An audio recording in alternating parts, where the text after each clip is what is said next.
pagkakaroon at Locate their boxes around campus and simply fill out the forms in the stations. Drop them in the box and boom, you're done. You can also fill out our forms online.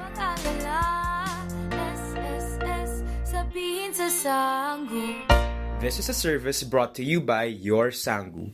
Pag may problema, huwag mag-alala. Radyo-katipunan, 87.9 FM. Calling on all young male professionals. Do you wish to live an extraordinary life? Are you tired of the routine and mundane and long for a dynamic, adventurous, and even dangerous life? Do you wish to make your life count and hope to make an impact long after you're gone? Do you wish to live a life of service to society, to country, and to dear Mother Earth? Then you are the one we are looking for. Consider the Society of Jesus. Join the church's gallant army and turn your world upside down. Call the Jesuits Vocations Promotions Team 426-6101, local 3406. Once again, 426-6101, local 3406. Meron? Ano nga ba ang meron? Paano nga bang mabuhay ng tapat sa meron? Don't you wish you can relive your philo classes? The terror teachers? The terrible oral exams? Or the even terrifying but liberating and life-changing aha moments? Lundagin mo, baby! Here's your chance! Lundagin mo, baby! Kasama ang mga pilosopong sina Jovi Miroy at Ron Capinding. Lundagin mo, baby! Leaping upward, leaping forward. Lundagin mo, baby! Leaping to greater heights, to greater wisdom, to greater magis. Lundag na, Ateneo!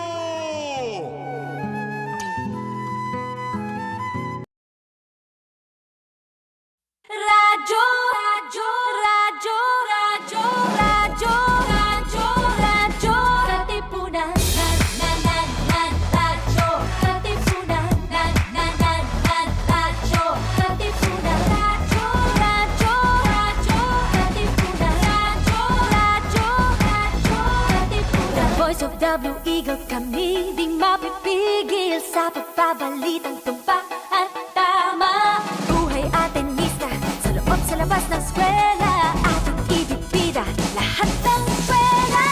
Radyo, radyo, katipunan, radyo, radyo, katipunan, radyo, katipunan,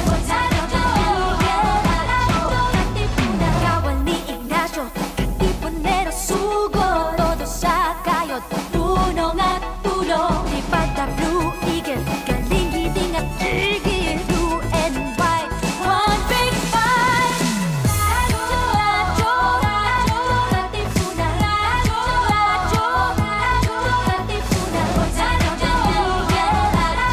katipunan, radyo, katipunan, radyo, katipunan.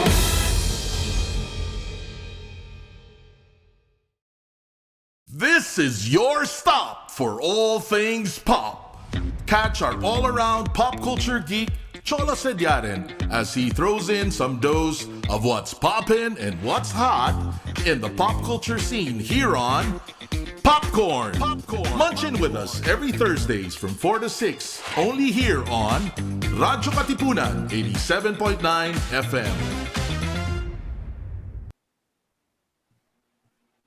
What's popping, and welcome to Popcorn, your stop for all things pop, where we talk about all things pop culture from here in the Philippines to the rest of the globe. Hi, I'm Jeremiah, and I am taking over today's Pride episode! Woo! Joining me today is Paula Molina, Hi. Dana Olvina, Hello. Liwag, Hello. and Cholo Sediaren. Thank you for allowing me to host and moderate this session. Of course, we're happy to have more co-hosts take over and have their own episodes. And, you know, it's so fitting to have Jeremiah as our mag-opening speech pala. Welcome to our Pride episode. Jeremiah. Just call me. I'm kidding. So anyway, as we mentioned, this is our Pride episode. As Pride Month is on its last legs, we will be talking about a lot of things, but specifically about what Pride means to us as queer individuals.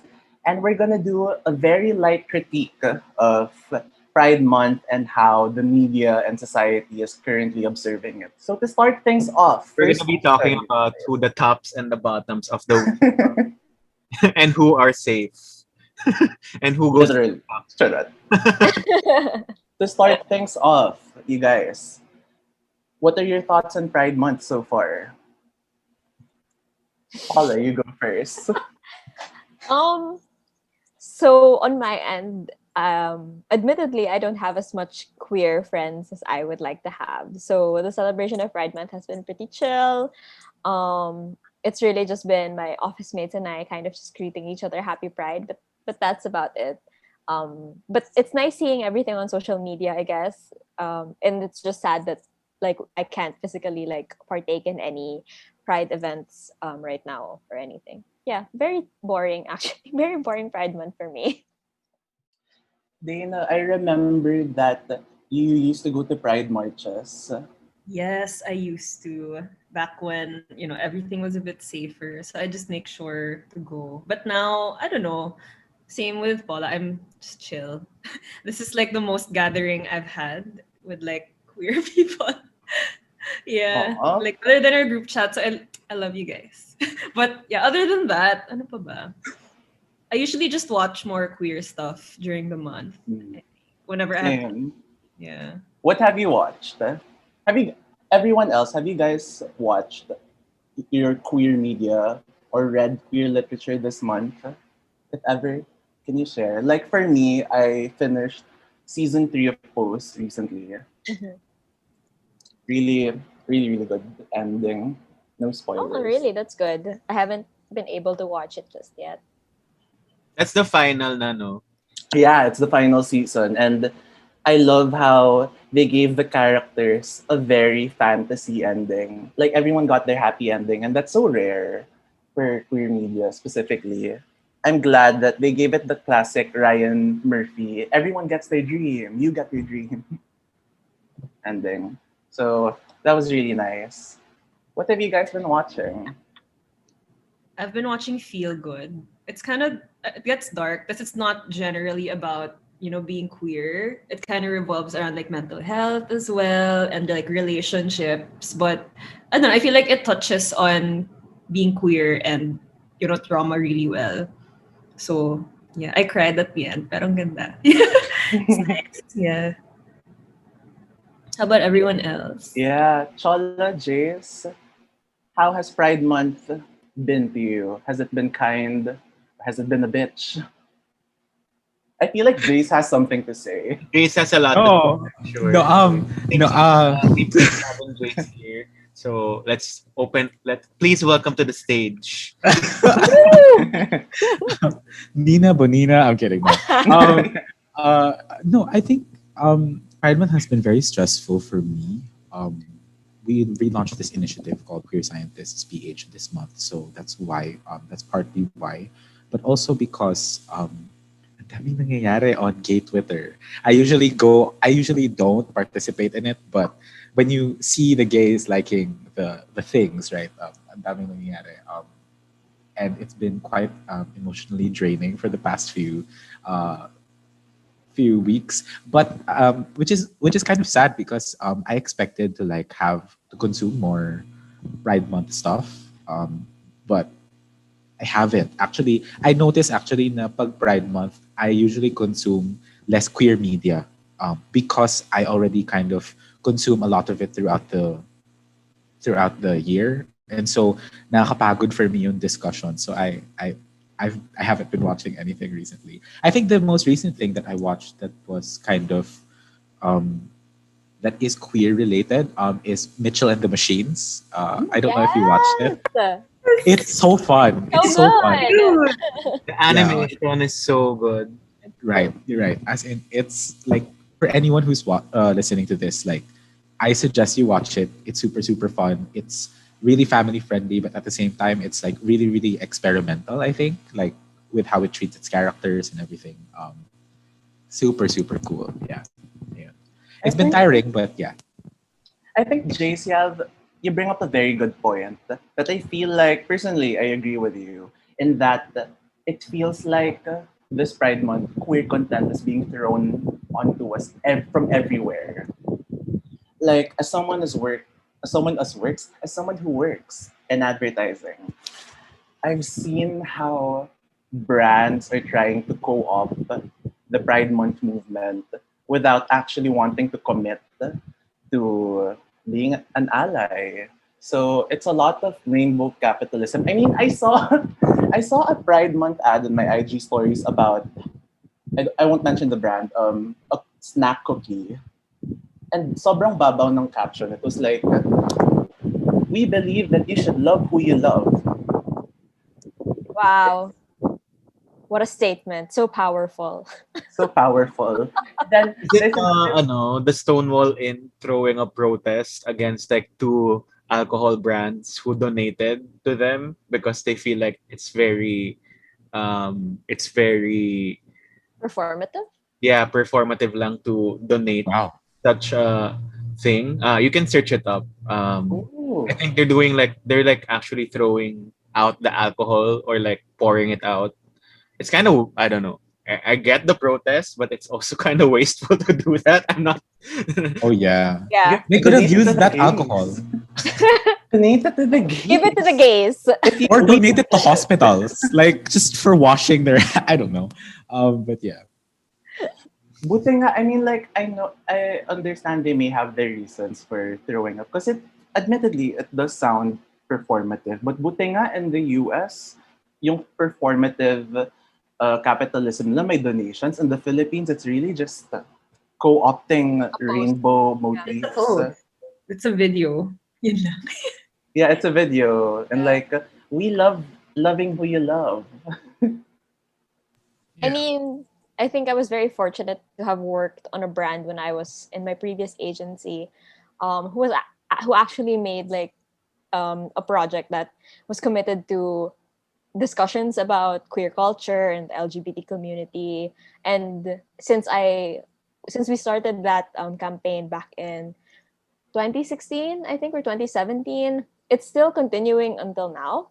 So there there is like an opportunity for a lot of brands to take part in Pride Month in a very genuine and a very informative way. And I hope that continues for other brands as well. Because so far sila palang din yung nakikita ko that has that kind of discussion, and a very open one at that, on their pages, on their brand pages. Actually, I was gonna comment Paula nga for that because I remember her telling me about that project maybe a few years back, and then I've been seeing it on Twitter para na, oh, it's still an ongoing discussion even though Paula's not there. So I was like, wow, that's great to have that kind of thing. And maybe, I don't know, it's playing devil's advocate. It's kind of a new concept or like something more mainstream palang in the Philippines in the recent years. So I guess there's really a lot of room to improve on because, you know, not everyone is well informed about what the advocacy of pride should be or what pride is really about. So hopefully, you know, more queer people are like involved in these campaigns moving forward because, you know, pang ilang year pa lang to ng parang mas open na pride celebrations in That's true. Metro Manila, and this is only Metro Manila, you know, still a lot of conservative people who don't. I just saw like a Facebook post that parang it says Pride Month, and then it ends up blocking out the other words, and they say demon in the middle between Oh my Pride. gosh. Like that's so like okay. I mean, you know, it's still. I mean, for me, accurate. But I'm kidding. Monya I'm kidding. represent. I'm kidding. No, pero go. Sorry, Cholo. So yun, parang I feel like also because it's a conservative country generally pa rin, there's still, you know, we're fortunate enough to have open minds and the privilege to be able to celebrate this and understand what it means. And, you know, there are also, I think we said this last Pride episode also na, you know, there's still a lot to improve on, and there's also bigger fish to fry. Not to say that this fish isn't big enough to fry, but there are like butandings to fry. Butandings talaga. I don't know as what the science say, Is that Mr. a mammal? Liwag. As Eureka said, she's a whale. It's a whale. I love how if ever you're a straight listener listening to this, I'm sorry for how confused you may be right now. You may be wondering who Eureka and Nina Bonina Brown is. And our answer is there's some things that are sacred to gay culture. Yeah. They're real housewives of Atlanta. I'm kidding, no. Yeah, I'm kidding. Ewan. I guess I want to just like super build off really quick with what Cholo said. I think that yeah, a lot of it is still Manila centric. I think that with like online pride events, starting last year, I think, and also now, the cool thing about it is that meron ng highlights on like what pride is like in other parts of the country. I think that that's super cool. I think that mas democratic na yung, for example, yung mga features sa Metro Manila Pride page, like you can actually submit like your story or your art and all of that. And I think that that's super cool. And I really like then how a bunch of people have also been galvanized around organizations and people like the Golden Gays. And I think that that's especially at such a uncertain time. Grabe uncertain pa rin tayo while the US like nag-open na sila ng cinemas. But I think even in an uncertain time, it's really nice that people are still holding those events despite the lack of a physical event. And I think that that's super cool. And I think that an additional factor to why Pride Month has been really exhausting this year specifically, is the fact that it's a pandemic and we really don't have any other life besides our online one. And be just bombarded every day on our feeds with all kinds of pride content. It's celebratory, sure, but it can also get really overwhelming at times. And also there's this pressure to like consume as much content, queer content specifically, for Pride Month. Because hello, you want to learn more about our quote-unquote heritage, but you only have enough hours in a day. And yeah, and I feel like they're sort of, I don't know if you guys agree, but do you feel like we've lost what the essence of Pride when we celebrate it? Everybody's tilting their heads because it's such a difficult question. Thinking. Thank you for that wonderful question. My response to that is next. My response to that is world peace. I mean, we all saw that SNL skit where they were celebrating Pride, and what SNL deems Pride nowadays is high cover charges in clubs and drunken nights trying to find your friends, and Robin and Carly Rae on loop in the dance floor. And like, it's funny because it's true that these are what Pride celebrations are nowadays, but also it's kind of sad because I think, is this really what Pride is for us? Which brings me to my first official question in this discussion. Drumroll, please. What does Pride mean to you? Again, thank you so much for that wonderful question.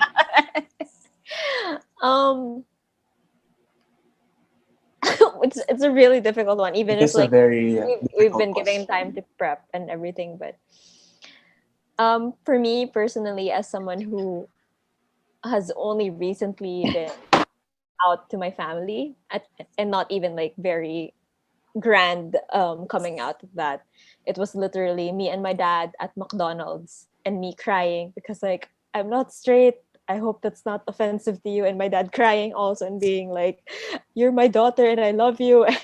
And it was very casual but very funny conversation between me and my dad.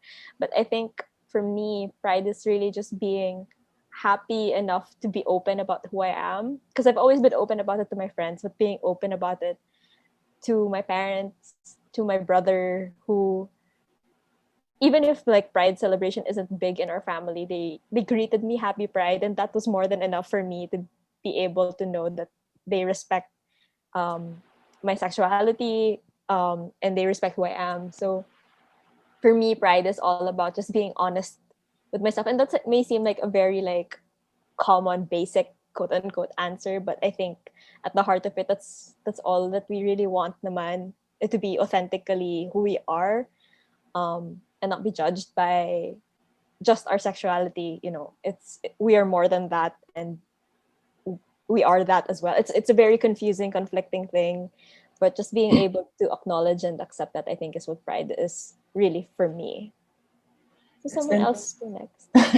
It's interesting to note that your answer is a lot of being open, being honest. Yeah. Because I feel like when it comes to dealing with your sexual or gender identity, this isn't something that straight people have to deal with. Mm-mm. I mean, Yeah. the fact that I have to come out Exactly. is a strange thing. The whole Right. concept of coming out, Yeah. it's something that the straights don't have to deal with. Yeah. Parang, what does coming out really mean? It's something that I've been grappling with then. Because it's, I hate for it to sound like I want to ask the world for permission to be who I Be who am. you are. Yeah. It's just, it's it's a complicated concept, but then it's something that also brings us joy. Yeah. Oh yeah. Because like personally, my answer to this Miss Universe question is pride is liberation. Like it's oh no, it's too early to tear up. Oh No, it's pride is liberation because it's the moment that you choose to accept yourself for who you are, and the moment that you choose to live your life this way authentically, no matter what the world may throw at you, that's when that's your reason to celebrate pride right there, I think. no. I And mean, like, not to exclude people who haven't like come of out, because that is course, very much their choice whether or not they choose to do so. And I hope that everybody can celebrate Pride without feeling that pressure then to live that's quote true. unquote authentically, because however you choose to live your life is very much your right Yeah. and your freedom to do so. So I think that's what freedom, I think that's what it is for me. Yeah. Pride is freedom to be whoever the heck you want to be. And that's another thing, and thank you for bringing that up, Paula, because that's another thing that I don't think media covers that much in coming out narratives. The whole coming out is a life and death matter For for some some people, people. yeah. Like there are countries wherein your father or your siblings would rather kill you in the name of honor instead of having you come out. So Ako, I'd like to bounce off of that conversation also. Because I feel like, pride can mean different things to different people. And the experience, it's a very loaded question also because, each of us have our own experiences and what pride is to us. For me lang kasi um, parang it's just really about being comfortable with who you are and not necessarily hiding it. And I mean, yun na nga, as Paula mentioned, not everyone is necessarily out, but for me lang at least do you really have the concept of coming out is so different for each person. Like for example, ako parang I'm just open about how I'm what my interests are, ganyan. Not necessarily like, oh, I have to announce it to the world. And the fact na, kunwari, versus before na I would not be as open about talking about drag race, for example, which I never did because I never knew drag race before. But this just an example, right? Maybe in like the earlier days when we were younger, na parang oh, okay, High School Musical and Glee were celebrated, but like eventually when it dies, the mainstreamness of it dies down, you're kind of left as the weird person who still likes it after the whole population isn't necessarily into it anymore. But you parang over the years you just kind of learn to like, oh, this is me, this is what I like, and not necessarily parang something I should be ashamed of.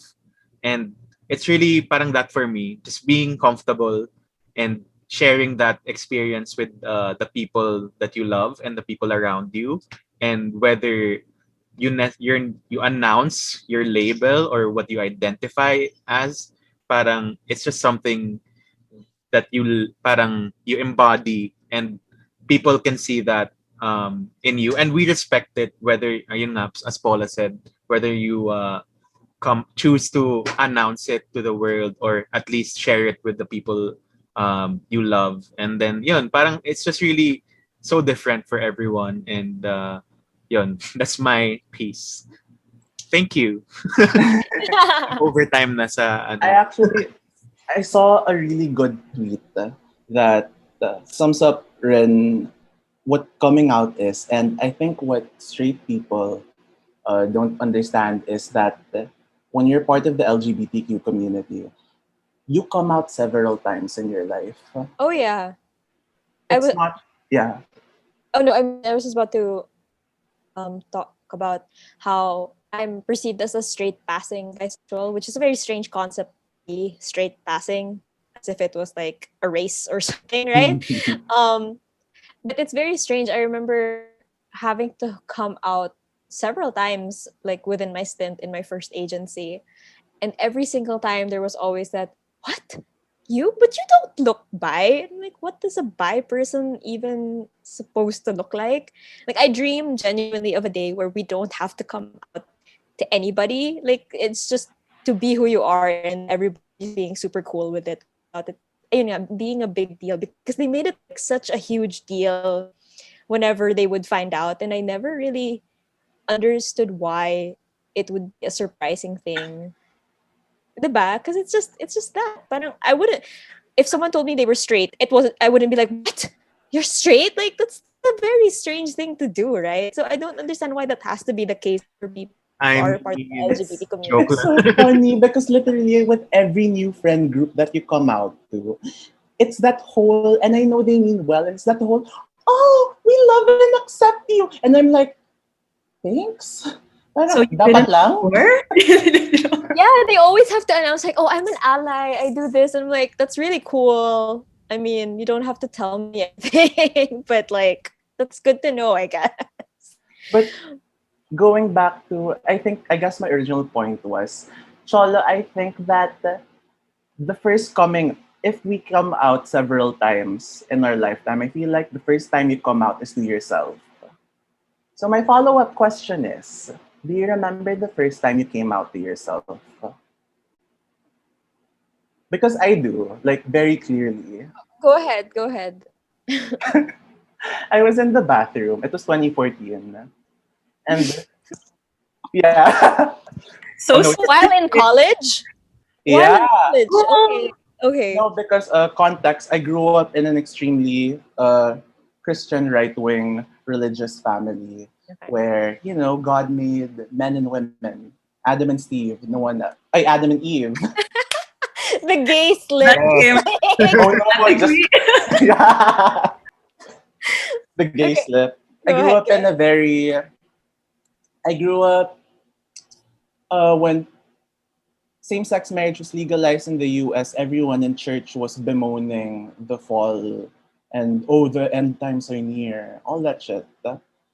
So in high school, like, I'd pray to God because like I wanted to be a devout Christian in high school, and I'd pray to God, Lord, please take away this thorn in my flesh, and please make me straight. And like I grew up with people in church on Sundays proclaiming their testimony of how God made them straight, and now they're happily married with a wife and children. So I grew up. I'm literally about to like cry at any moment, but I grew up thinking that being gay was something to be ashamed of and was something sinful. But in 2014, when I realized that, hey, I can't force myself to have crushes on people I can't have crushes on. And I looked at myself in the mirror and in the bathroom, and I was like, you're gay. You're gay. And that's okay. You're going to figure it all out. And I still am figuring it out. And there's something so powerful in just accepting how you were created and just not fighting it anymore. And like personally, that's what I celebrate every Pride. It's that, hey, this is real. This is me. I'm exactly where I'm supposed to be. Gonna let the light shine on me. Did you plan this? Exactly. Did you plan it to go this way? No, I'm sorry. That was a roller coaster. But yeah, personally, that's what I celebrate. I celebrate that moment in my very smoky, humid bathroom in 2014 when I made the choice to live my life this way, no matter what happens. And I'm still figuring it out, man. It's not easy, but like, I don't even know how to approach my parents later on when I find the love of my life and I want to get married and I want to have a family. That's like a conversation I am not prepared for, but one step at a time. So back to you guys. Do you remember the moment where 21st you night of September. Joke. that rainbow light bulb moment, so to speak? For me, it was very strange because I studied in a Catholic, all girls Catholic high school, where, like, in the administration, you weren't allowed to be any type of gay. But within the students and themselves, and sometimes the faculty mismo, it was this very accepted fact that, there were so many people that are lesbian or bisexual within the community, that it was it was just the thing, it was the norm of high school life. So when I started having crushes on batchmates, one of whom, actually, my biggest high school crush became my best friend after a few years, which was just the funnest thing in the world. And we're still very close up to now. Like, within myself, it wasn't a strange concept because it was just what was normal back in high school. And I think, despite how much I hate how the administration then treated, members of the LGBT community within its students, I'm very glad to have gone through that experience, in the sense that I was within a community that was open about this part of themselves, and just loved as high school loved as they could, partners then. So, and it just continued after college. I don't think I really had that, like, big realization. It was just there, and I think that's how it should be. It shouldn't, I as wonderful as your story is, I'm pained that you had to suffer this, like, moral struggle before coming to terms with it. And ideally, children, because admittedly, like, we were all like children when we first started realizing these things, shouldn't have to feel that guilt in being who they are. I'm thinking from my experience at the very least. I actually want to jump in because I have the same experience as Paula. I also grew up in a very Catholic, all girls Catholic grade school, high school kind of life. And same, like, a lot of our teachers and like faculty, they're really not for it. But when you do that, when you build that strictness from people above, people are gonna just rebel and they're just gonna build their own community. And that's how it was in grade school for me. It started in sixth grade. So much, like, to a point that it was kind of the new cool thing. And when it became like a cool thing, I was like that Yeah. emo rebel. I was like, no, I want to be gay just because it's cool.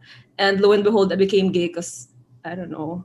I just was, and there was this really cute girl, and I was like, no, Just gay. there was this superstition that when you graduate from sixth grade, because we didn't have grade seven, you would for sure turn curve. We didn't even want to say the word gay. You were like, you're either straight or curved. I don't know what. I don't know if that was the same thing for everyone else, but yeah. Yeah, so I was like, no, no, no, I don't want to be that. Like, it's such a hassle. It seems like a lot of steps to go through to just hide yourself. But I don't know. It just happened for me. I just ended up liking someone much older, I think. Like we had this. Oh, this is so vivid to me. We had this She's science. cool. She's so cool. Yeah, we had this science day where all of the, I don't know, juniors or like sophomores from the high school would pretend to be a known scientist. So like, hey, I'm Marie Curie and I did this and that, and I am Einstein and I did this and that. So I was late for that event because I was cleaning. But when I went in, it was I don't know, some girl. I don't even remember the scientist she was playing or what she talked about, but I was just Si Chris Martin. Joke. But I was just taken away, and I was like, so what if it's like the next cool thing? And that's me. I never had that big coming out as well. It was just kind of a normal thing. Like, okay, this is how it is. I did have a hard time like letting other people know, specifically Yeah, family. yeah. But yeah, from a pretty early age, I was pretty comfortable with it. Yeah. Just to me though, like it took a long time before I realized I wanted to actualize, as they said, like, date someone and share that with someone else. I was just, having crushes still. I couldn't. Yeah. There's a weird saying in a lot of all girls high schools that you don't graduate straight. Yes. And it's very much true. It is very much true. Everybody has a girl crush sometime in high school, and I think that's amazing. Like, it's just proof that sexuality is very much fluid, and I love it. It's in the smaller spaces, the like hush hush stuff back in high school. Although now, like, I can say that it's better. Like, I do know a lot of people who are still there. I have a friend who actually teaches there now. It's much better. Wow. Yeah. And she's also Good. like, kind of queer. So she's like the teacher who's like, hey, it's fine. Just don't tell the ones who don't like it. Be cool about it. You can just tell me. Don't She's tell the that cool teacher. She's homophobic. You can tell me. We have people like that now. So I'm glad. That's what's really nice na, in this day of, we're in 2021 versus when we were younger kids. It's a much more open world that they're in. And I hope, it's really that much better, at least if not like super, super accepted, then at least more accepted than it was before. I mean, now, like my sister who's just about to go to high school watches RuPaul's Drag Race. So parang mga ganong bagay na, these things are things that young girls, young boys probably just watch. And it's not such a big deal for them to like, oh, I'm ashamed of, oh, this is such a weird concept of watching these things. Because as Yeah. like, I feel like as a Metro Manila all boys Catholic school person also, parang it's really, that wasn't what we grew up with. And I would agree nga with Paula and Dana also na it's really not a specific moment, but just like being more confident about it gradually, and just, deciding to just be open about the things that you like. Because like I was in Ateneo Children's Theater, so that's musicals, all that, diba? And parang, it's kind of weird it's not really, it's like the musical is always a big thing, because it's like one of the things that people look out for at the end of the year. And but parang the connotation of being a theater kid is like already such parang an indication, but also at the same time it's your first it's your first interaction with the opposite sex, I guess, since you're in a all boys school or an all girls school, and that's the first time you meet friends from parang from other schools also. So parang that kind of weird thing. I remember kasi my friend, because it's High School Musical din talaga na parang, I was so excited about being in a musical. And then, I was encouraging my best friend na, you should join me. This is so much fun being in this club. And then parang he didn't really tell me until years later, but he was not allowed because being in that club means that you're gay or something like that. And I was like, okay, that's kind of, but ayun. So parang those experiences, but I was like, I just enjoyed it. And then eventually parang you just really grow into it and then, be proud of those experiences. So that's why it's nice now from the years of High School Musical. May static daw ako, pero sige, magsalita lang tayo. From the years of High School Musical, and now that we have like a new generation High School Musical, the series where you have openly gay characters also, it's really very hopeful to see that experience, diba? So yun, it's really more that because yun na nga, it's really, for me, it's just really, I don't even have, aside from I feel like recognizing that I'm queer, I don't really parang identify with a certain label because I feel like it's so, the spectrum is there, and as Jeremiah said also na parang it's a learning process and you discover new things every day, and I don't really want to put myself in a box. So yun, that's my my sharing. Jace, you wanna be Thank you, next? Jason Derulo. Jason Derulo. Jace, so Yeah. stemming off everyone's kwentos, was your rainbow light bulb moment similar to Cholo's and Dana's, wherein it was just something that you gradually accepted? Or was there that moment? Yeah, actually, I don't know. For me, my experience was that everyone kind of called me gay before I knew I was gay. Do you get what I mean? Like, you kind of hear it from everyone else before. And I remember the interesting thing is that, like, when you grow up in the province, parang there are those members in sa batch, right? I don't know if you know that. Yeah, pero yun.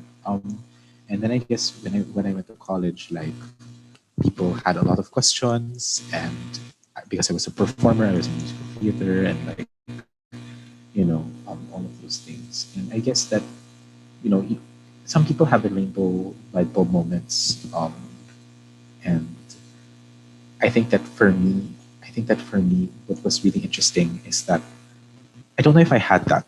Like, alam mo yun, parang at one point it was just like everyone already knows, you might as well. Alam mo yun. You get what I mean? I guess pieces of pop culture, like, just to answer the question, like, pieces of pop culture that helped me embrace, like, just identity as a whole. I think that Pagdadalaga ni Maximo Oliveros is like super huge one. Third year yun in college, just understanding like how media can reflect your experience. Obviously Glee. Everyone will have Glee. Everyone will have. Oh my God. Everyone will have. Anong tawag doon?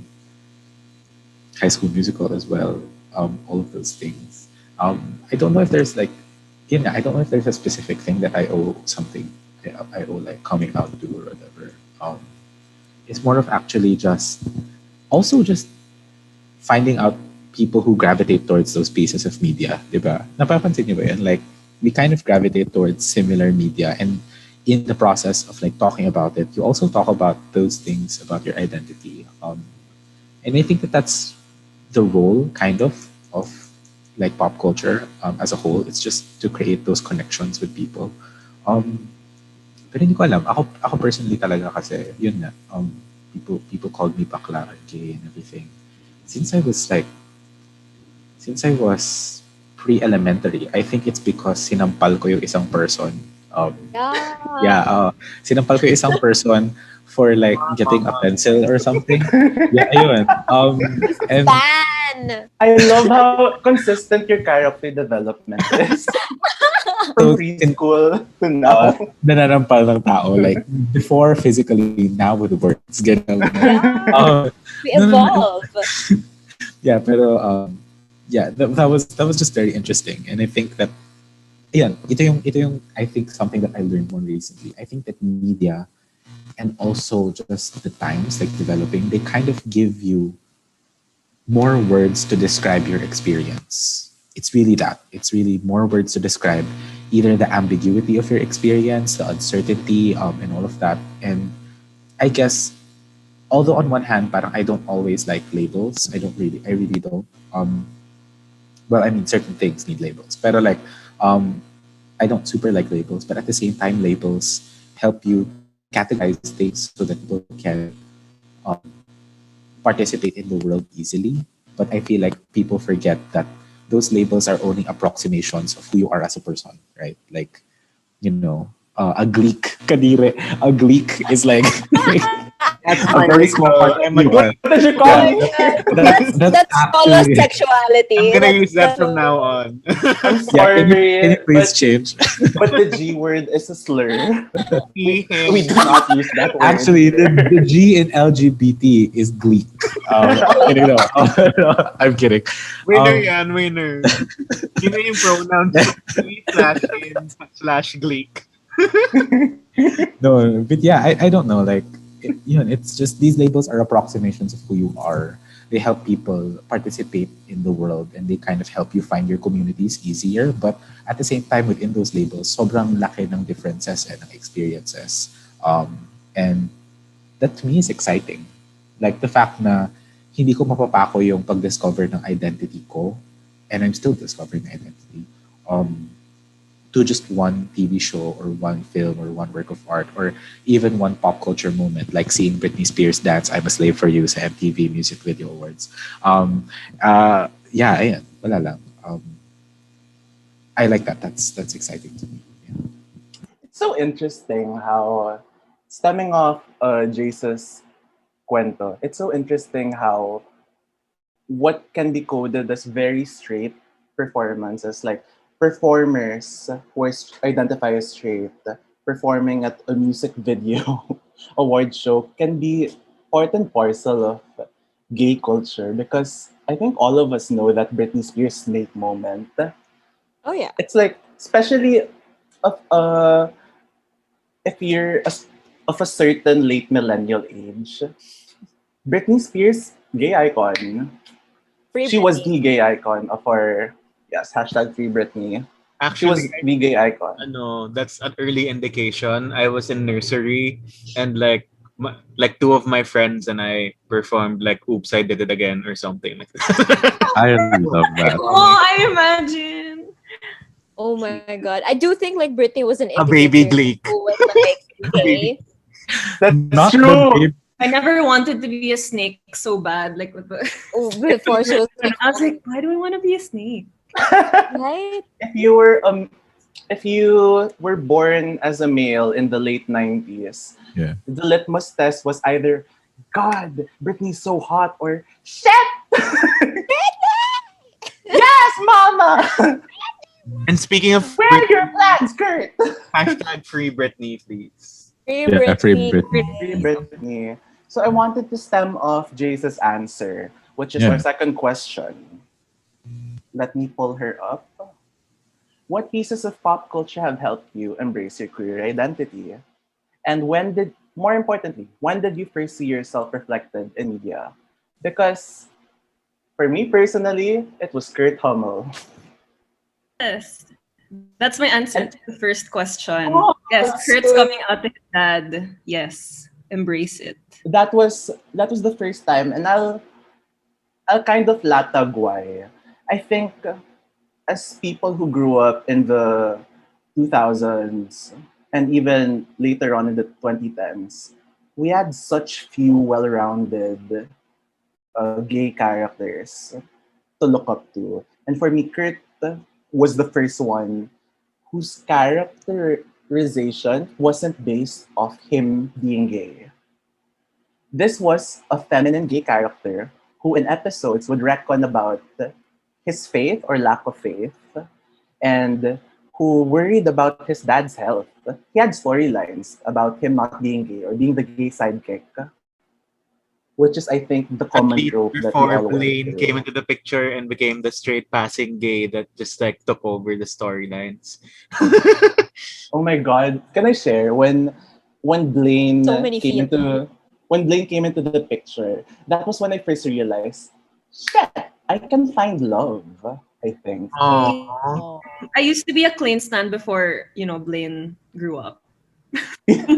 When he was And the perfect graduated. teenage dream, Yeah, I and also then wanted someone to move schools for me before I realized, oh, that's not that's not love, honey. that's not love. That's cathexis.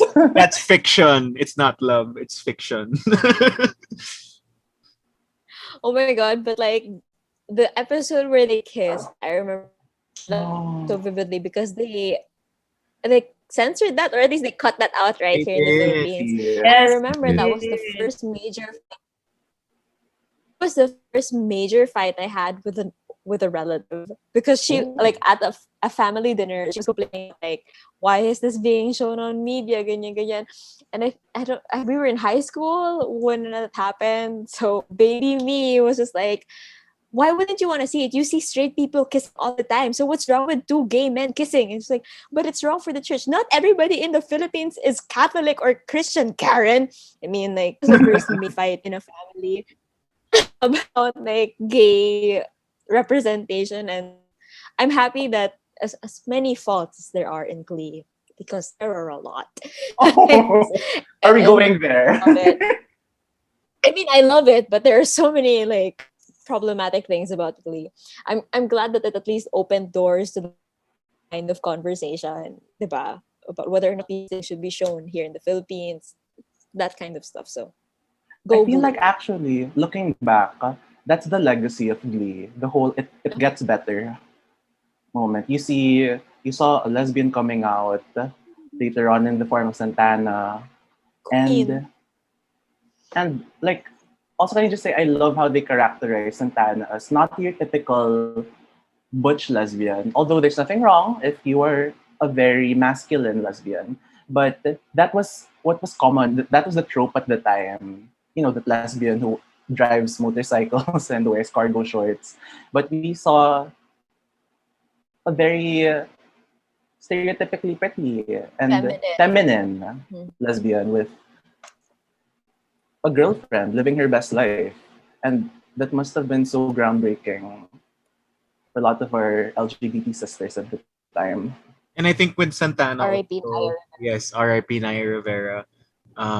It's also nice to have that storyline where she's from a conservative family and her coming out to her abuela was a big narrative for her versus Kurt na, it's a white family, so it's not as like, at least I guess as Asians, Relate. that's more relatable to have that Latino family dynamic, and having that in the narrative of Santana was really nice also because you see that it's also different for other parang Yeah. different experiences for different people. But yeah, definitely Glee is such a pivotal show na parang it's really the first, I would say, really the first super mainstream talaga na, there have been like the original Queer Eye or other shows like that in the early 2000s, but Glee was the one talaga na they were letting their flags fly, whatever. It's not just about sexuality even. It's just about being who you are as a person, um, not just as gay or lesbian or bi or anything, but just being a weirdo or a random whatever you like kind of person, whether it's in your interests, how you pursue your goals, your talents. Although Rachel Berry is super problematic, the drive of like reaching for your dreams, ganyan. Mga ganyan narratives lang. It's The really original girl boss. the original problematic main character. Uh, Yeah, it's just really that, and it's really empowering to just have that show to make you feel like you're not alone and that you can just be who you are. Whether even if you're straight, diba? They're like the straight people in the show also have their own narratives that they wanna show. Although syempre mas impact nga naman sa community yung LGBT. And it's music. Just like celebrating the music also that helps you celebrate who you are. So yun. But of course, like when we were children, definitely High School Musical is like a young awakening in a sense. Mm. Seeing you know, being in the Philippines, puro basketball, Troy Bolton, ganyan. But like having the Ryan Evans type of character na it's so ambiguous, but you're like, oh, it's possible to be a different type of guy also. And then seeing High School Musical 2 na, oh, he might have feelings for Kelsey also. Parang mga ganong bagay na parang, oh, it's a progressive thing that they built on in 3 movies. And I mean, diba may lumabas sa news na, oh, Ryan's probably actually out now or something like that. But like that kind of like foundation of that queerness or acknowledging that is Ryan Evans also. And then Glee was like what pushed the envelope further. I think the interesting thing is that both of these things that we're talking about, like, are largely because yung Glee and like High School Musical, they're largely because we're largely exposed to them, and we owe a lot of our, I guess, queer awakenings, diba, to it, because it's very general audience geared. Like I remember when I talked to like yung mga mas older gays, super ages, but then, the older gays, like they talk about things like queer as folk. They talk about about Queer Eye and all of these things. Personally, and like wala Will and akong Grace, access. right? Was very Will and Grace. Yeah, Will and Grace. Yes. And like the lesbian couple and Friends. Yeah. So yun, maraming, and those things ako personally, I didn't have access to it before. I think that these are the things na we have access to, and that's why we owe a lot to those moments.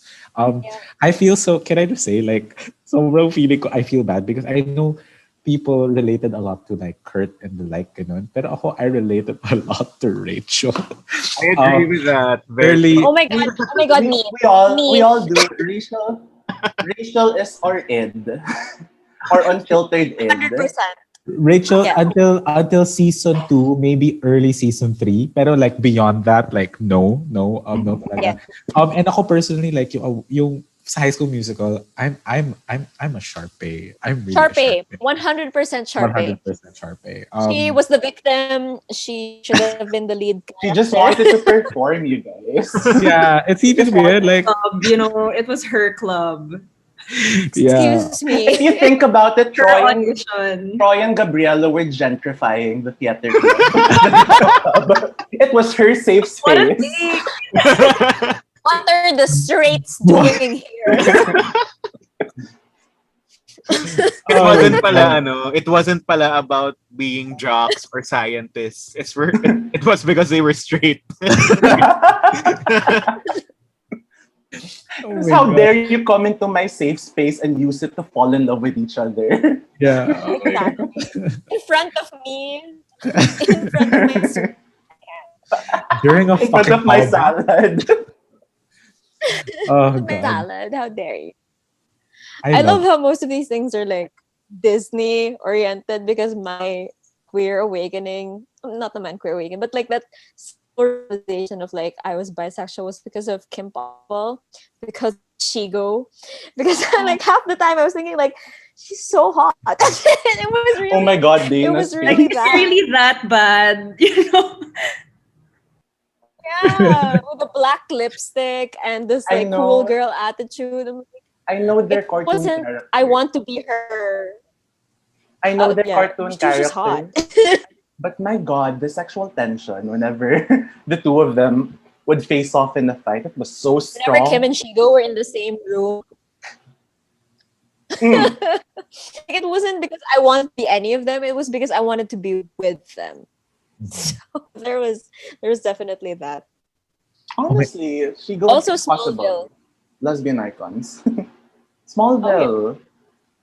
Smallville for me because like Clark is hot, but Lana also hot. Hmm. It was just this like very instant thing growing up that you just realize when you're old, like, oh, my bisexual awakening was because of Kristen Crook, and that's kind of awesome. Yeah. Sorry, Jace, you were saying something. No, I was gonna Yeah. say my gay awakening. It's two things, like Martin Mystery, for sure. Yes. And the second one is James Marsden in X-Men. Ooh, Oh Like my that. gosh. Oh my Good god. one. That was like wow. The reason Cyclops is Ooh. the favorite. Yeah. And The only reason I watched the whole thing. I'm kidding. No, I literally have a Cyclops James Marsden action figure. At Cyclops. Yeah. Can you please get it? Sige, wait lang. Andito lang siya. Sige, Go, go, magsalita go. lang kayo. go. Like Yeah, for in me, X3, you would it's just- wonder, like, why would Jean choose Logan when Scott is right there? Just because you can't see his eyes, like, girl, diba? It's like, You don't need the eyes, girl. yeah, just That's like just- one body part, girl. Anyway, yeah, that's me. Those are can I two just say- ones. Yeah. This is an aside, but James Marsden aged so well. Like, can I please have Oh, the yeah. number of his Oh, yeah. Botox esthetician? It's so good. And can I just say, like, he's actually a really good actor. He's a really, really good actor. I feel like he's one of those actors na he was kind of pigeonholed into this pretty boy thing kasi he's so attractive. Pero like, if you watch him in X-Men, if you watch him in Hairspray, if you watch him in He was so Westworld, he's so good Westworld. in all of them. Yeah, so good in all of them. Yeah. I hate how he was pigeonholed into this like best friend of the romantic lead kind of role because he never gets the girl in any of like the films that he's in, which is just That's- sayang. And also, that is highly unrealistic because he's so beautiful and he's so great. Diba? Look at him. Yeah. I swear, James Marsden. Anyway, that's me. I'm gonna be real with y'all.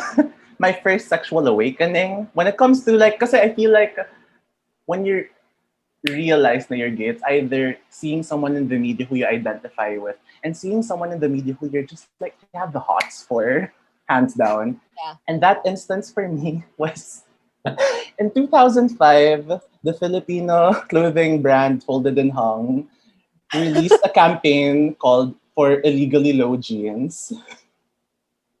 My Who God. was it? One day in the summer of 2005, billboards all over EDSA were plastered with the shirtless Paula Rovales in jeans that were You. so low. I hate you. I hate And just keeping it real.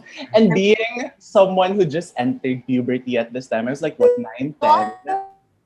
It was insane. You do not show that to a gay That's- little boy in puberty. That's my God. I just googled it. I see what. That's all I have to say. It's amazing. I had to sip water. I was heating up. 100%. Whew. Anyway, Not Paula Rovales. Anyway, yeah. that Go there. That was my sexual awakening, y'all. It's sobrang niche siya, and I don't know if people. And do you guys remember there was a time in like I think 2010 where grabe yung billboards in EDSA. They were all so risque. Naked. Yeah, wrong. Hmm. Yeah. Bench underwear in particular was very like. Cholos, you're talking about his action Cute figure. kasi. I'm back. It's not even Okay. it's not even an action figure. Like you'd call it an Oh. action figure if you were a guy, but it's actually like a doll. It's like one of my oldest toys here in my room. That's adorable. It really looks Also, like him. It really It looks really like looks like It him. does. It does. Ito pa, oh. Ayan. See, Jean, you could have taken off his glasses without killing yourself. Like, you would have been fine, You girl. just blink the whole time. Yeah. So Anyway, James so Marsden. cool. I love James Marsden. Okay. Back to... Sorry. Back to regular programming. Sobrang na-derail. Sorry, Cholo. We were talking about Paula Ravales. A young Paula Ravales, to be exact. So His FH, no, FNH, what is it? Folded and hung billboard. Folded and hung naman at FH. Sorry. And oh my, do you guys remember the Cosmo Bachelor Bash? oh my gosh. What was this? Wait, I'll Google. Yeah, same. I have to You go. like if you have girls. like your candy cuties, it's like the adult version of candy cuties. Can I just say, it's so weird because I have friends who I realize are candy cuties. Have you ever realized that? Like, parang, why am, di ba, parang, that was a thing. Like, anyway. So, like, one of my friends who was a candy cutie is like straight up homo. And this is hilarious how like these age fawning over him. And he was just like gay as hell, and that's adorable. Okay. Looking at Bachelor Bash and like, what Yeah. an event. What is What that? an event. What an event. Like those extra magazines that came with your sister or elder female cousin's Cosmopolitan that you'd steal and flip through. Gay awakenings, y'all. Polo, James Marsden, if you're listening to this, thank you. Oh, ito, matino na example of media where I saw myself reflected. Rent. Oh. Oh. It was Rent has this ability to just elicit this awe and in like the it hasn't aged well, but I feel like The movie or even the show. both. both. But like in the world of theater, I think specifically, it was the first openly queer Broadway show that really just catapulted queer lifestyles into the mainstream. And I remember there was such a strong reaction when the movie came out. And it was like, oh, they're so irresponsible. And, this is why AIDS happened. And it was all these biases that came out. But then I loved how you saw the humanity of the characters, such as people like Angel, who was a literal angel and had such a big heart for people. And you saw instances of queer love. Ayun. It's nice to note that Rent has all of these are like go ahead, Paula. no, go ahead, Cholo. I was like, it's nice to know that all of these are like music or musical Go ahead, related, Cholo. and it's like, that intersection of how musicals or like the arts are really important to a lot of the queer narratives of many people. Yeah. So Paula, you were saying. No, I was just going to say that Rent has a very special place in my heart because it was one of those films that and our mutual friend Manuel and I used to bond over in like freshman year college before I think Manuel and Jeremiah admitted to the world that they were queer. And it was just one of those lovely experiences where looking back, you realize it's one of those things that would bring these three queer people together without really realizing what it was. So I love Rent for that.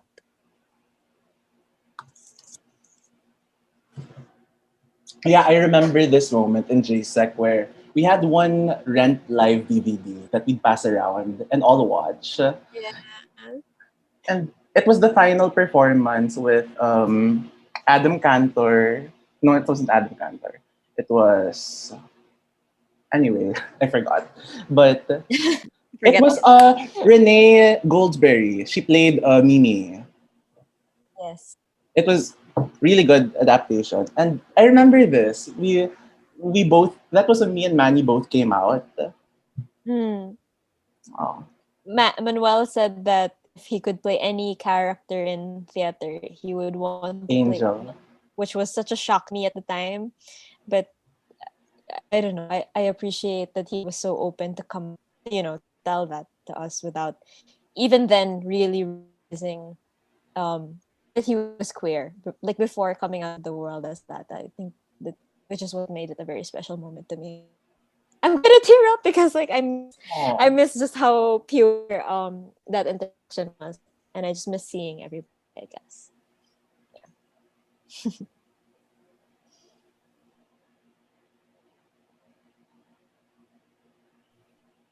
Anyone else? Silence. Ayun. Anyone else? Why did we just like took a moment to reflect on Rent? Charlotte. My fave musicals of all time because I feel like with a lot of queer stories, at least early on, mga high school, there's always like this toxic, at least for queer women, especially. I don't know why. It's always so toxic. Like they're always leaving their husbands or like cheating on their husbands to fall in love, which is, okay. That's love, but like I feel like with Rent, especially with I'll Cover You, not the reprise, which is painful. The main one, the main I'll Cover You. It's I realized, okay, so that's love. So that's how it's supposed to be, you know. Then you cry at reprise.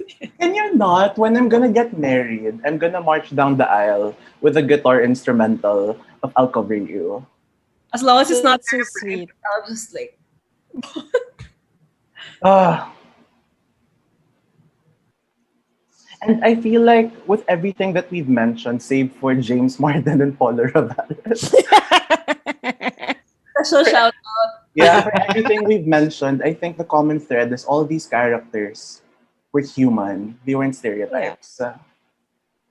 These were they weren't the gay best friend in the movie, or for Filipino culture specifically, they weren't the stock bakla character in a Vice Ganda movie. Vice Ganda Cinematic Universe. Let's Here we go. So, which leads me to my next question. How do you feel about queer representation in the media? Dot, dot, dot. Is it enough? Pwede mo mauna ako? Okay. Go, Ayan, Jace. Jace. Go. I guess for me, the really interesting thing about queer representation in media is that I don't think it will ever be enough because there are just so many different lives, diba? I mean, within the G community, diba? Within the gay community, like there are gleeks, there are I was gonna non-gleeks. say within the Glee community. No, I'm kidding. But legit, like I genuinely think that there are so many lives to be represented in media, and I guess the question isn't about for me, it's not so much about the quantity, like it's more about the quality and about the humaneness of how like people are treated and how characters are acted out and written and directed. That's what I would personally want. Because imagine if like one Kurt Hummel helped a lot of us, like yeah, right, a lot of us, or one Santana helped a lot of us like come into terms with our identities, whatever that means, right? um what if you have like 100 of those, right? You can, there's not one path towards discovering your sexual orientation, your gender identity, your gender expression, but also like not one path towards like developing your talent or identifying what success you have, diba? And representation in media, like I think needs to understand siguro yung material realities that most people go through, and it needs to reimagine those queer lives for the better. Just tying it back to what Jer said earlier about Pose, because at the time, right, like Pose is set in like um, peak of AIDS, peak of Yes. AIDS epidemic, right? The late 80s New York. Yeah. And like the narratives that are powerful and I guess, quote unquote, non-tragic, they exist, I think, and in the process of kind of giving these happy endings, as unrealistic as those things can seem, parang at the end of the day, it's a process of returning these narratives to these communities. Eh. Alam mo yun? who are we to say na those didn't really happen, you know? Yeah, and I have a lot of hope for queer media just because I think we have a better grasp of what's missing, like what parts of the map, you know, we need to explore, and like what words we can use to actually describe those experiences. I think that's what I'm hopeful for, at least. So yeah, it's not enough. It's never going to be enough, and that shouldn't discourage people. That should actually make people excited to create and to support like all of these non-dominant narratives. Ayun. Ang daming sinabi. Thank you. I'm candidate number 12. No, I'm kidding. Yeah. From the Gupan City, Jason Tan Liwag. Not you revealing my location. I'm kidding. If you'd like to Sorry send sa me- mga I'm kidding. No. mga fans ni Jace. Alam niyo na kung nasan siya. What? I don't have fans. I don't have fans. What the hell? Mga magpapadala ng bubble guns, ganon. That was super cool, though. That was super cool.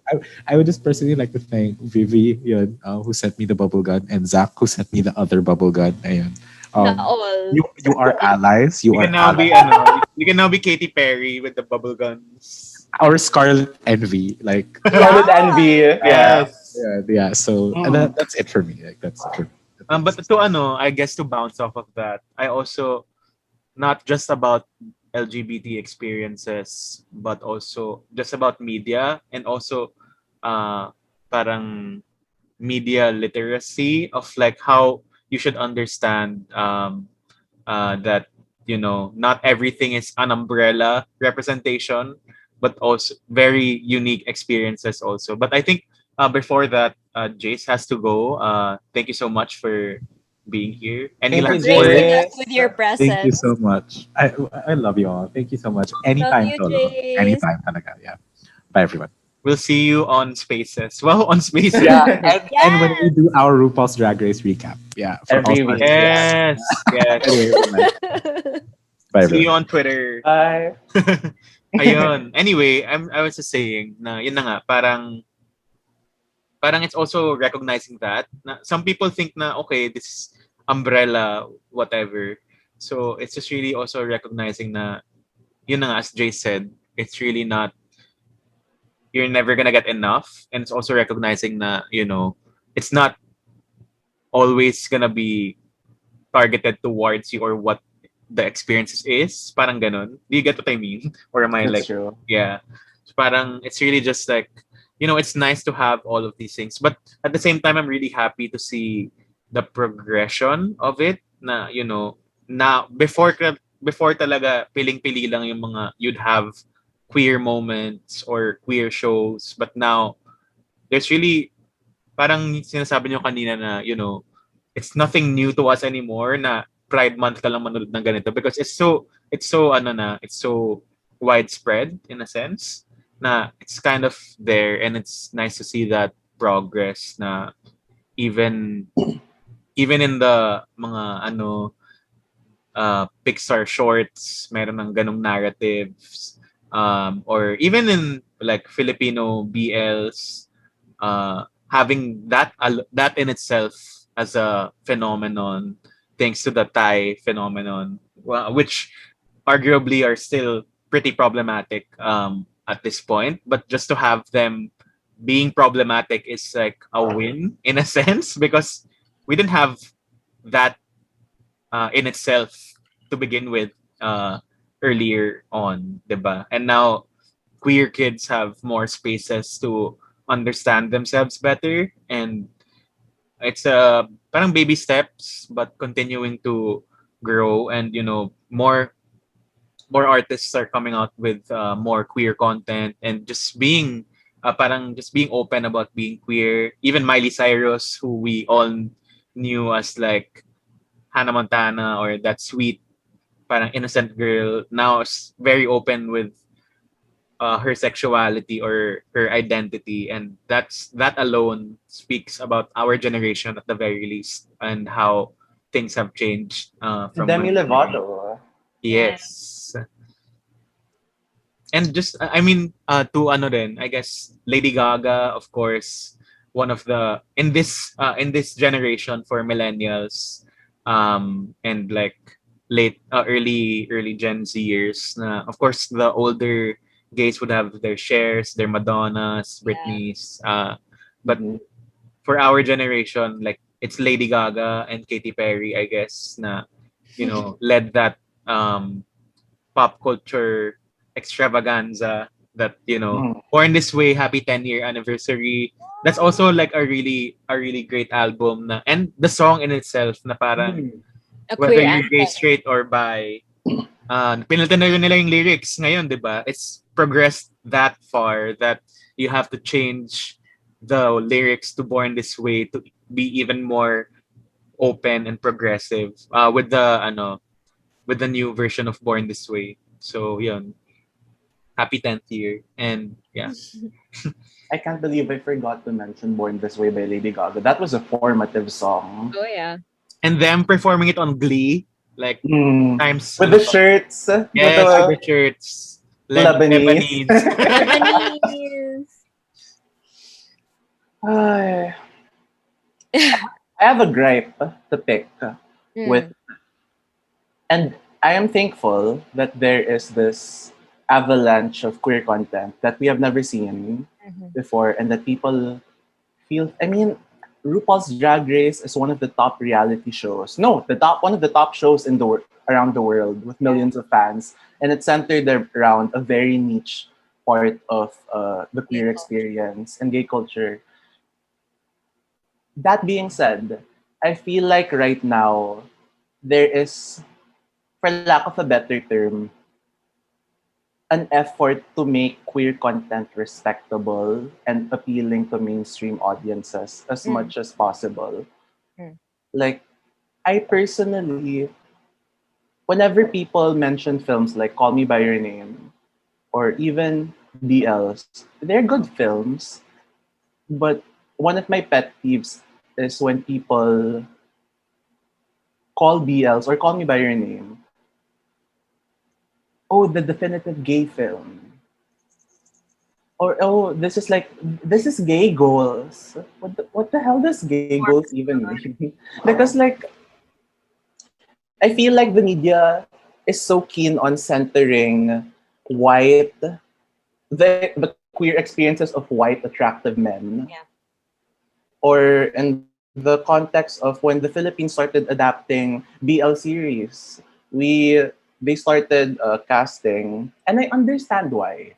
They started casting young, straight, matinee idol types in queer roles, which I understand why. They wanted the candy cutie factor, the kilig factor. I understand them and the rationale behind it. But when will we see, uh, at least in the Philippine context, when will we see narratives on screen about a teenager discovering that she's trans or non-binary? Or when will we see, there's so many other queer stories that haven't that have the potential to be told, and yet again and again the media wants to tell the story of two attractive boys who fall in love with each other. Sorry, two straight passing white attractive boys. It's so rare that you see femme gay people on screen, or even butch lesbians for that matter, who are presented not as stereotypes but as real people. And that's the end of my rant. Yeah, I mean, I agree. It's frustrating that a lot of LGBTQ films out there or media out there aren't even represented by actual LGBTQ people, which in and of itself is a huge problem. Because we don't hire gay actors and actresses for normal roles, and we can't even hire them for actual gay roles. So ano nang roles yung pwedeng i-play ng brothers and sisters natin in the community, right?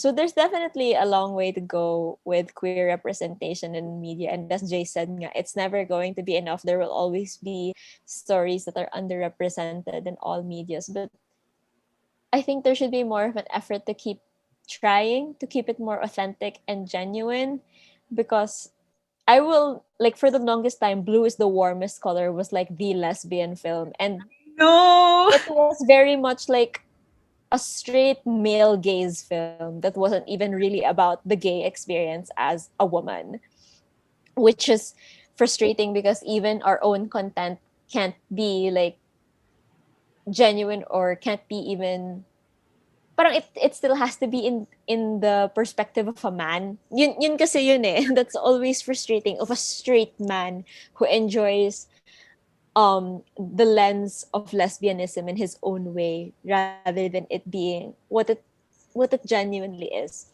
So it's frustrating. I think we all have a long way to go. I think we all acknowledge that. But I'm glad to see that there are steps being taken somehow to getting there. I mean, we actually have a Call Me By Your Name that's actually by a gay person now, thanks to Lil Nas. Yes. I love him so much. I love him a lot too. I'm glad he reclaimed that title for an actual gay man, diba? So That's what I feel like. That's what a queer idol is to me. Someone who's just so not even brave, but just unapologetically who that's he the word. right? Unapologetic. He's just who he is. Period. It's not brave. It's just who he is, and it's so glorious to see. Mm-mm. I mean, I don't know if it's our fault then because we keep looking for our representations in the wrong places. We keep looking for it in like big studios and big movies when like if I go on TikTok, there's like a million gay people, million like bisexual people who are just talking about their lives in the most casual way, in the most relatable way. And I see myself in them and I think sometimes like this is more than enough. I like these normal people sharing their stories. So I think it's also a call for us LGBTQ plus members to make our own spaces. Like let's stop trying to pander ourselves into these big roles because if they can't accept us, then we'll just make our own places and accept each other. Paula, I love how you brought up the role of social media into this because for the longest time, media was so one way, and it's only now, and it's and I don't even know why I wasn't able to think of this, but we grew up, our generation grew up in the age of Tyler Oakley in YouTube. Tumblr.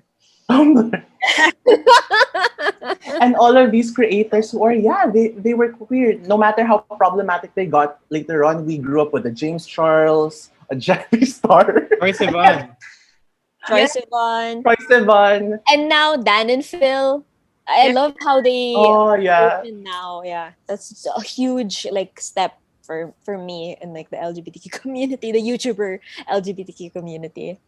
Yeah. So social media and like content creators even, they're relatively new, but you're right, they can offer us the representation that we need because these aren't big studios who are thinking about narratives to portray on screen. These are people sharing their stories, which ang gandang point dun. Yeah. Very genius ka dun, Mars. Thanks, Bash. I appreciate. I have to agree because for the longest time then, I feel like I had to stand like those bigger movies because there was literally none, parang wala nang iba. You know, I was like, yes, blue is the warmest color. Yes, dye your hair blue. But then it's because there's no one else. Like the only best representation I had was like Toti Marie. Yes. Yes. But other than that, it's like this A queer icon, Toti Marie. Well, who's your favorite sister, diba? Toti Marie. It's such a gay discussion. I can't. Wala nang iba. So, okay, fine. This will Queer icon. whatever. Rupa May Quinto, queer icon. Okay. Paula Ravales and Toti Marie, we owe you our lives. So much. Hindi ako makahinga. It just had to be.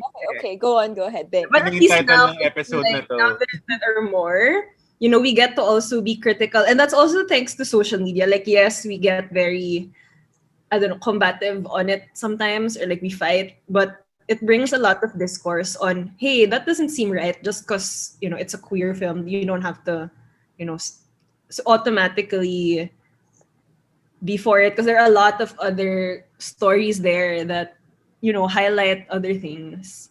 Yeah, yun lang. So now, we at least don't just have Bluest Dormes color. Like, We also have Tote Marie. we also have only two things. We need more representation. I love how like Portrait of a Lady on Fire isn't even like Oh my remotely God. brought up, but Tote Marie was. That's Is that iconic, guys? Oh my no, wait. I completely sorry. I had Toti Marie written down. Yun lang, ito na yung end of the show. We're just gonna be planning Here's Tote Marie. That's it. And Toti Marie.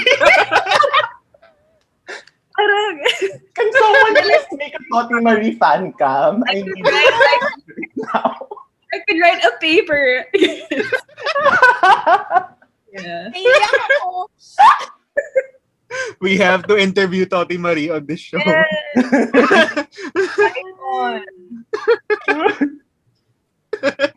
Wala na, hindi na tayo matatapos dito.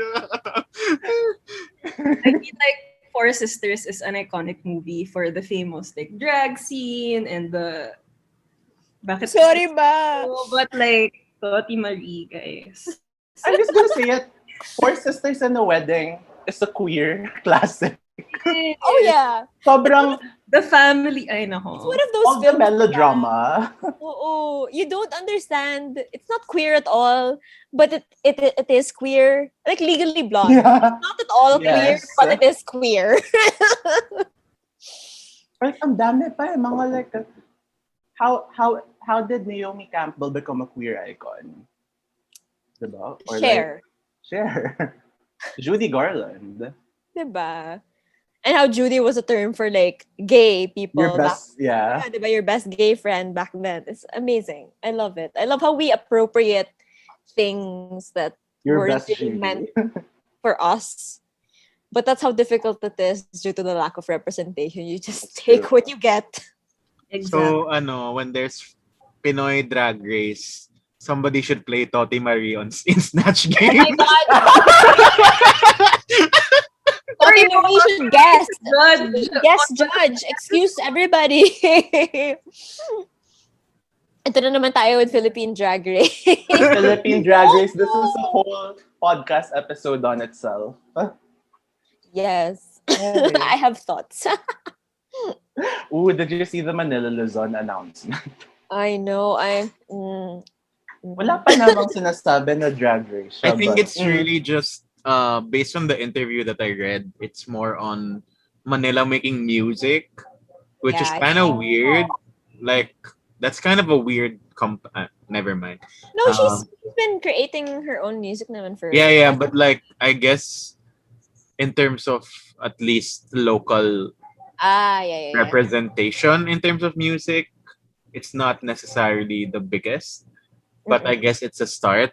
I don't know. And I feel like I just feel like drag music is so niche. It's very niche. And then how do you get to the Philippine market pa to add to that? Diba? That's a whole other game. There are so many queer stereotypes to deconstruct in Philippine media. Anyway, Like, Jay, hindi lang tayo sorry, and what's the word? I want to pronounce it right. Hindi lang tayo katutuwaan. Katuwaan. Hindi lang tayo katuwaan. We are people with real lives. I mean, that's the unfortunate thing about being gay. Actually, I think it's mostly just gay because it doesn't apply to the lesbian, bi, True. or bi experience or trans experience. We're not, We're not even there. We're not even there. But like, if you're gay, you have to be the entertainer. You have to be the host. You have to be the makeup artist. Like that's just about it. And there's so much more stories nga to tell within just that community. We're not even exploring like communities outside of that. That's why Jace is really doing something great with his projects. Oh, in yeah. the sense of representing queer scientists. That's really, an untapped, parang filling that void of, representation. Yeah. So shout out again to Jace. We love Jace. so much. I think even in like our industry, Jeremiah and Theo, Yeah. like advertising is, Oh God. and it's something that my friends and I just talked about today, because like what is advertising without the queer people in it, right?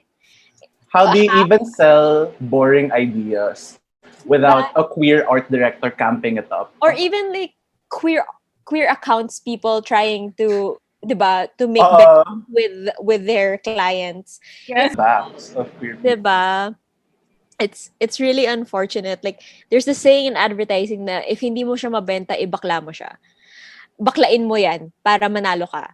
And it's always true. Like it's an advice that's always worked for me, and I'm just frustrated that there's not enough pride even within this very LGBTQ plus populated community in the creative industry in general. Um so there's that, I think. Yun There talaga are baklain is the key. Like, baklain to get to the hearts of people. Like, baklain mo. yeah, exactly. Like, I refuse to believe that's finally a real happened to me was made by a straight person. Who would, what straight person would even know CC Peniston's 1990s Exactly. disco Exactly. niche hit? Right? Like all of these things, even energy gap, like it just seems like a queer concept to me. And I wish it was more openly queer in this community. So I hope we do more for ourselves, because we're all part of it, and I think we should celebrate each other more within it. Louder, I think, much louder than we normally do. And I think that's a very lovely note to end this episode on. It's not just an advertising strategy, it is a life philosophy. Baklain mo. Baklain mo. Thank you everyone so much for this very rich discussion on queer Yes. media representation and how it impacted your coming into your own queer identity. I am Jeremiah Capacillo. Sorry, no. I forgot the very vital point. It's time for us to share. yes, you are Jeremiah. Yeah. I am Jeremiah. And it is time for us to share our popcorn picks of the week. We are going all queer for this round. So I'll start. Yeah. My queer pick for the week is, I had it in my head. It's the soju. My queer pick for the week is, okay, I'll say Happiest Season. It's a romantic comedy starring two lesbians as the main couple, and I love it because them being lesbians isn't even the main gist of the film. It doesn't deal in stereotypes, and it's just a really nice feel-good film. It's pretty iconic. Like, the cast is so good, and like Kristen Stewart and Kristen that's Stewart, like, she just gets hotter every time. every Agree. scene. A gay icon. And Aubrey Plaza and Kristen Stewart and every scene together. Grabe the chemistry. And Alison Brie is there also. I love her. It's a really nice feel-good queer classic. And ano, crush mo, diba? Si Dan Levy. Yes, oh, my husband. Dan, I forgot to adorable. mention Dan Levy in Schitt's Creek is what I saw myself when I entered the workforce. I saw myself reflected in him. So, but anyway, watch Happiest Season. I think it should be It's a Christmas movie, but you can just watch it in whatever. year-round. Yeah, Watch it for yeah. Pride Month. Very feel-good. If you want to see happy queer relationships that work out, great example. Anyone next? Mine is like a baby queer because they literally just mentioned it in one episode, but I think it was so important for them to actually acknowledge it, which is Loki. That's currently streaming on Disney Plus, but I mean, we can all find ways to watch it. not to like actively support piracy, but we'll all find ways to watch it. But I think it was blatantly obvious to anybody who was queer that Loki was queer, and to hear it actually acknowledged in the latest episode of Loki that he was both into men and women was just astounding to me. I like, you know, in one of the world's most popular franchises, to have this openly queer character and for them to actually acknowledge it in a non-subtle way like they did in Avengers Endgame was important to me. So please watch Loki. And it's like, Loki is the one of the most iconic characters in the franchise. Yeah, he's the Have- best villain. Exactly. Anyway, that's me. For me, well, I already kind of gave it earlier, but Feel Good. I watched it 2 weeks ago when I had time. I was looking for, I don't know, TBH. I just liked it because the cover that Netflix showed to me was the character, and obviously we got a type, mama. But I don't know. I think it's very real. It's a bit dark, so not for you should watch something happy after, I guess. But it gets very real, I think, and it's one of those. I can't even say it's like a queer show because it deals with a lot of other things, and it's even just mentioned in later episodes pa na how everything is labeled, ganun, or how we don't actually have to label ourselves. So I like how they handle a lot of the topics that they do. And another on a more lighter queer representation note, also mentioned earlier, was Mitchell and the Machine. Yay! Something nice. Like I watched it with my family, and it's just, is it queer? I don't even know. And I like that about a lot of like kid movies as well. Like it's not such a big thing, before it was such a scandalous thing to come out. But in movies like this, it's so light, that it doesn't, it's just, I don't know, a good family movie that you can watch. And it's just, by the way, mentioned like a little bit, but it's fun. Fun to watch with family, fun to watch with your friends. So go watch it. Ako, my recommendations of the week are music, songs. Syempre, this is from my job, but at the same time, I feel like it's not every day that I find songs that, sometimes it's just a job, but sometimes it's songs that you're proud to promote. And of course, one of them is in the theme of Pride, Di Ka Sayang by Ben and Ben, which is a really great anthem for not just for queer people, but especially for queer people na, di ba ang dami nagsabi, sayang naman, bakla siya or whatever. But like, the song is like, di ka sayang, di kailangan manghinayang, di ka kulang. Yun yung mga lyrics niya. So, to have that kind of song by the number one band in the Philippines also, especially, it's like really powerful. And I hope people get to share that song and embody that message and live that message. Kasi hindi lang naman, it's not just about being queer. Di Ka Sayang in many ways, and Di Ka Sayang is such a great song. Yeah.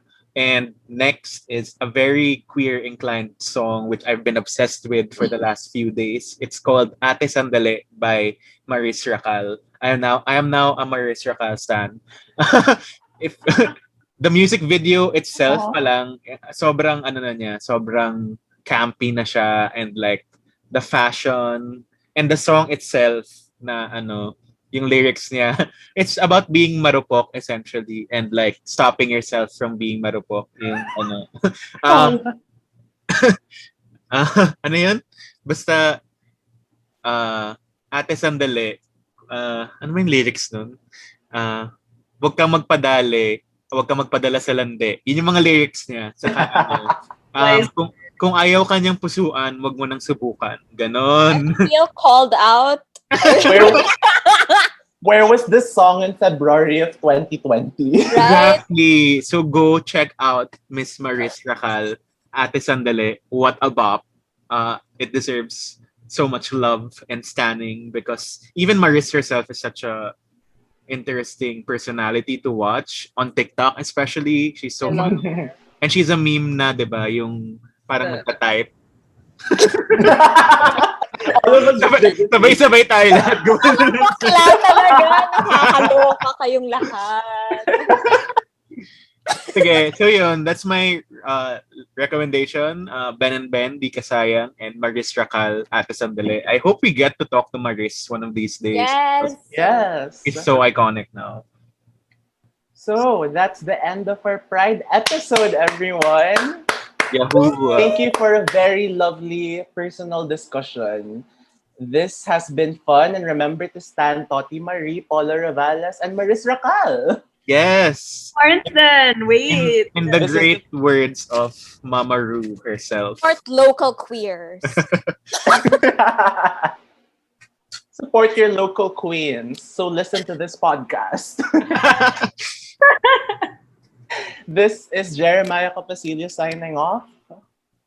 And of course, sabi nga ni Mama Ru in Pride, if you can't love yourself, How the how hell, in the hell can you love love somebody else? Can I get an amen up in here? Amen. Now let the music play. Take me home. Iba-iba rin kumanta. Iba-iba yung song. Line. Yes, thanks for tuning into this episode. Of course, all our previous episodes are on Spotify, Apple Podcasts, and wherever you stream your podcasts. Of course, we're here on radyo-katipunan 87.9 FM every week, thanks to the radyo-katipunan family. And go check out the social media of Popcorn. That's at Popcorn with Cholo. We will try and make that active again soon enough. Yeah, support that. And we will see you all next time. Thank you so much, Jeremiah, for taking the lead in this episode. Yay! And we'll see you all soon. Bye. Bye, everyone. Happy Pride. Happy Pride.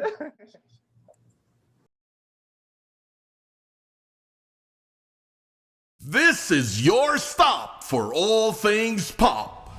Catch our all-around pop culture geek, Cholo Sediaren, as he throws in some dose of what's poppin' and what's hot in the pop culture scene here on Popcorn.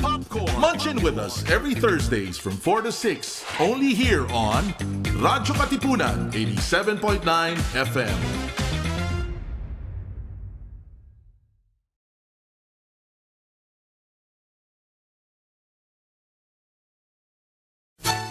Radyo-katipunan. News, insights, inspiration. Radyo-katipunan. Down from the hill and down to the world. Radyo-katipunan. The voice of the Blue Eagle.